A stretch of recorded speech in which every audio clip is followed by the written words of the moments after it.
Here's some examples of content that I think very well could have come from behind the brand content creators, just to give you an idea of the genre of content I'm talking about, and some examples of creators that I found on TikTok that have great work in like different kind of categories. I've worked behind brands in social, creative, brand strategy in a full-time capacity, but I've also done freelance behind the brand content creation work myself for like fashion, beauty, music even. So that's kind of the lens I'm using, so let's just jump into it. Obviously, flat lays of all kinds have been very on trend and popular these days, whether it's a sink setup or it's breakfast in bed or it's a TSA bin kind of stylized flat lay. I think Summer Fridays does a really good job at this. Just an example of a type of content that could very well be created independently outside of the brand, offset, and with little to no involvement from the brand by a creator. It can be shot on iPhone, it's organic, it's relevant. I'm pretty sure Set Active does this kind of content as well and works with behind the brand content creators, but this is an IG carousel that could have very well been created independently. It doesn't really leverage a lot of brand assets. Not really a studio shoot with a big photographer. It's organic, but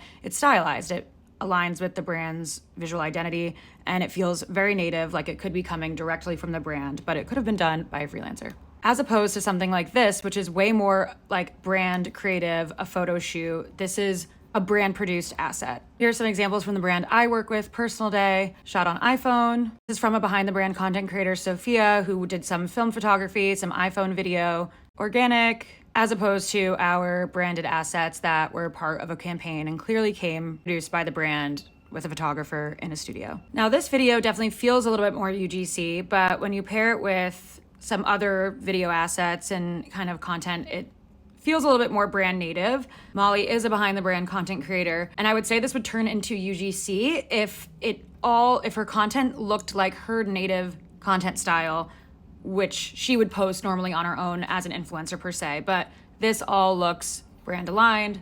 So I would say she's more of a brand content creator than a UGC creator. There is another style of content which features more on-model product application. This video from Summer Fridays was done in partnership with an influencer, Hannah Schoenberg, and it's super brand aligned. It looks like it's more of an influencer type of content, but the visuals, the lighting, the styling, all gives very much Summer Fridays.